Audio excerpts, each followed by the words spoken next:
மகளிருக்கு, தாய்மார்களுக்கு, பாட்டிமார்களுக்கு நாடாளுமன்றத்தில் கொடுக்க இருந்த 33% இடஒதுக்கீடு மசோதாவை தடுத்து நிறுத்திவிட்டார்கள். நெஞ்சம் தாங்கவில்லை, உள்ளம் பொங்குகிறது, என்னால் தாங்கிக் கொள்ள முடியவில்லை என்றும் பலரும் கூறி வருகிறார்கள். அப்படியானால் 2023ஆம் ஆண்டு செப்டம்பர் மாதம் நிறைவேற்றப்பட்ட அந்த மசோதா என்ன? அதுதான் 33% இடஒதுக்கீடு, நாடாளுமன்ற இடஒதுக்கீடுக்கான மசோதா.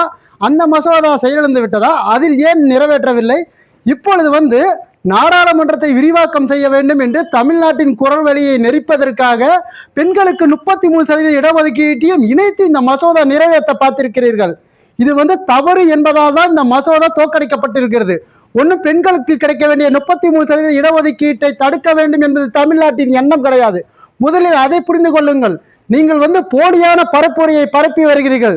மகளிருக்கு உரிய அங்கீகாரமும் உரிய உரிமையும் கொடுத்த மாநிலம் நம் தமிழ்நாடு. அது மட்டும் இல்லை, சொத்தில் முதல் சம பங்குரிமை கொடுத்த மாநிலம் நம் தமிழ்நாடு. அது மட்டும் கிடையாது, புதுமை பெண் திட்டத்துக்கு அனைத்து மகளிரும் கல்வி கற்க வேண்டும் என்பதற்காக அச்சாணி போட்ட மாநிலம் நம் தமிழ்நாடு.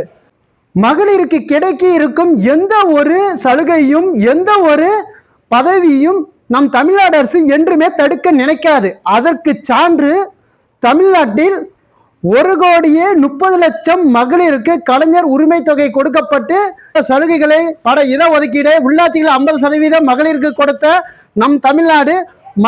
அப்படி இருக்கும்போது இந்திய நாடாளுமன்றத்தில் மகளிருக்கு கிடைக்க இருக்கும் 33% இடஒதுக்கீட்டை நம் தமிழ்நாடு தடுத்து விடுமா? கொஞ்சம் சிந்தித்து பாருங்கள். யாரை எதை சொன்னாலும் அதை ஆராய்ந்து முடிவெடுங்கள்.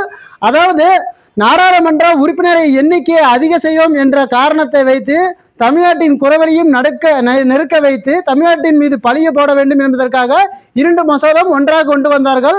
2023ஆம் ஆண்டு செப்டம்பர் மாதம் ஏற்கனவே இந்த மசோதா கொண்டு வரப்பட்டது. ஆக மகளிருக்கு 33% இடஒதுக்கீட்டுக்கும் இந்த மசோதாவுக்கும் எந்த சம்பந்தமும் இல்லை.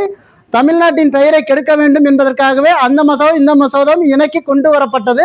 ஆகவே இந்த மசோதா நிறைவேற்ற விடவில்லை. இந்த மசோதா நிறைவேறதுக்கு இதுதான் காரணம். வணக்கம், நன்றி. நான் உங்கள் பேஸ்புக் சரவணன். டாடா.